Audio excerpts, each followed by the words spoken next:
Uno de los conceptos más interesantes del pensamiento religioso egipcio es Maat. Maat es el orden, la justicia, la verdad.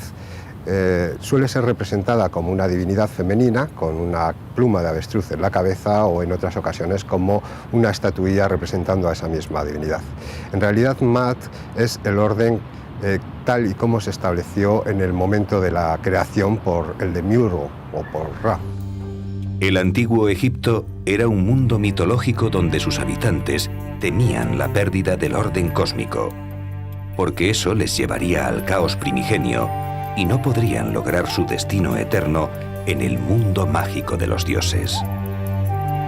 Pero para mantener el equilibrio entre esos dos mundos y poder viajar entre ellos, era preciso emplear la misma herramienta que los dioses: la magia. Uno de los aspectos más importantes de la religión egipcia es, sin lugar a dudas, la relación que existe entre la magia y las creencias religiosas. Los egipcios no entendían la una sin la otra. Cualquier aspecto de la vida de los egipcios está vinculado a la religión y, desde luego, a la magia. El Dios creador, el primigenio, va a ser, a través de la palabra, el que va a crear al mundo. Se materializa lo que es la magia para los antiguos egipcios. Cuando no entendían algún suceso o algún acto, etcétera, siempre recurrían a la magia, porque ellos no podían entender que aquello sobrenatural no tuviera relación con la vida terrestre. Lo importante es que esos textos y rituales que se encuentran en los textos de las pirámides, los de los sarcófagos, fueran dichos oralmente, y de ahí la importancia de la palabra. La única manera de que la magia realmente se entienda y quede materializada es a través de la palabra. Los encargados de ejercer la magia eran el gran mago, el faraón, y los sacerdotes. Pero la comunicación con los dioses estaba reservada al único mortal que poseía los poderes mágicos necesarios: el dios viviente, el faraón. Soy Usermaatre Setempenre, Ramsés Meriamón. Salí de Re mientras que mi padre Menmaatre me crió. El mismo Todopoderoso me hizo grande cuando yo era niño, hasta que reiné. Los grandes se postraron ante mí cuando fui instalado, en tanto que hijo mayor, como príncipe heredero en el trono de Geb. 2 veces al año, y gracias a la ubicación del templo de Ramsés II, el sol ilumina el pequeño santuario. El rey es iluminado por Amón y Ra. Las dos formas divinas transmiten sucesivamente al soberano la irradiación necesaria para mantener su naturaleza divina. Los templos eran una de las dos conexiones posibles entre el mundo real y el mundo de los dioses. La otra, evidentemente, eran las tumbas y los templos funerarios. Los rituales y las ceremonias mágicas había que realizarlas en un espacio donde pudiesen comunicarse con los dioses. Un lugar donde éstos tuviesen su otro yo material para ser agasajados y venerados. Un templo egipcio no era un lugar donde los fieles iban a comunicarse o rezar con su Dios, como ocurre en una iglesia cristiana o una mezquita musulmana. Era la morada sagrada de los dioses. El acceso al templo estaba totalmente vedado al pueblo, que solo podía acceder al primer patio. El resto estaba reservado a los sacerdotes y, por supuesto, al faraón.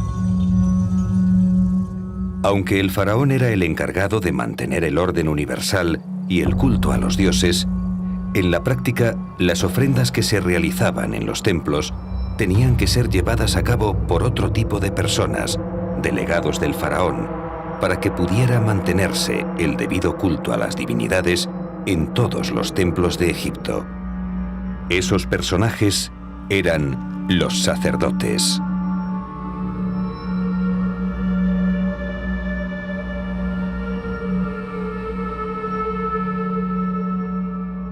Las ceremonias más importantes, los ritos más importantes que tenían lugar en los templos egipcios se llevaban a cabo aquí, en esta capilla, en el Sancta Sanctorum de cada uno de los templos.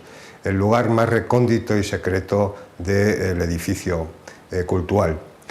Aunque las ceremonias y la preparación de las ceremonias tenían lugar o empezaban mucho antes del amanecer, era precisamente en el momento en que los rayos del sol se elevaban por el horizonte cuando el sacerdote penetraba en esta cámara y se acercaba a este sagrario donde era guardada la estatua del dios.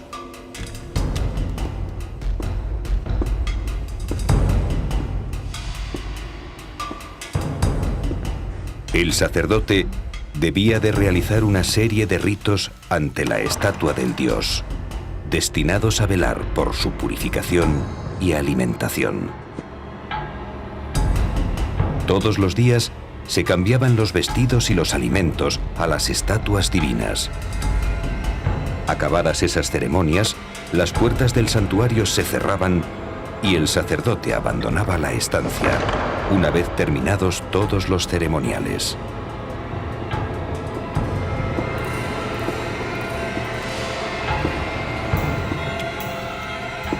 Naturalmente, las divinidades no consumían físicamente estos alimentos.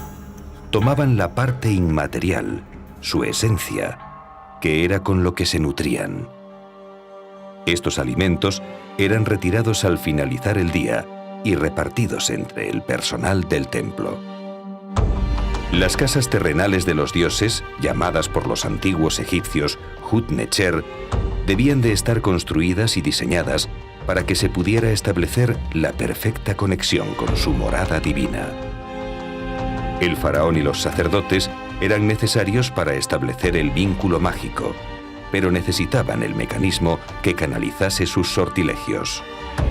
Fue en la arquitectura y la astronomía donde encontraron las herramientas necesarias para ejecutar sus rituales. El templo egipcio era una puerta a otra dimensión, y su diseño así lo exigía. La altura de sus techos, el nivel de sus suelos, la forma y elementos de las columnas y sus capiteles, los juegos de luces y sombras. Ningún elemento estaba puesto al azar. Todo tenía su razón de ser.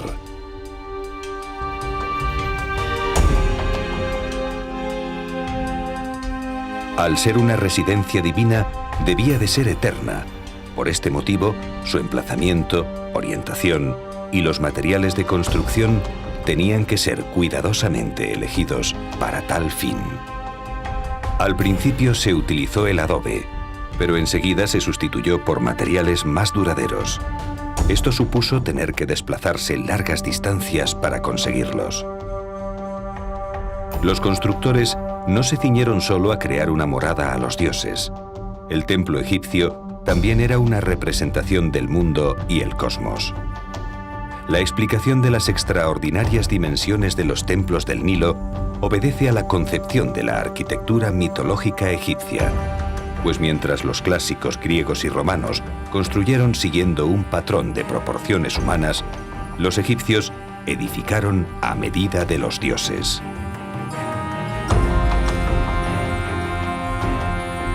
Como ya sabemos, su función principal era la adoración a los dioses en nombre del faraón para rogarles, entre otras, dos cosas fundamentales: la regeneración perpetua de Maat, el orden universal, y la puntual crecida del Nilo, que hiciese posible la fertilidad de los campos.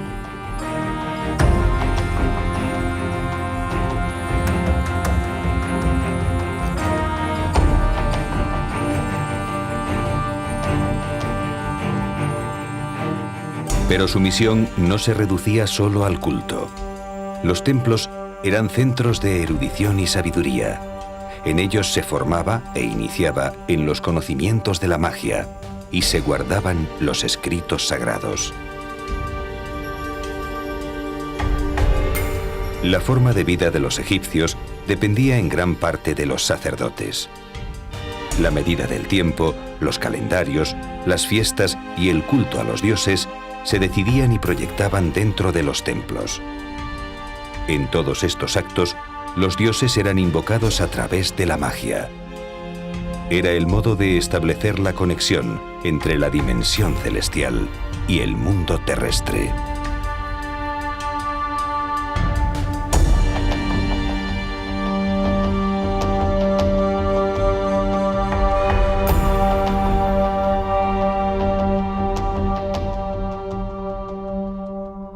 embargo, el templo no era la única puerta de acceso al inframundo.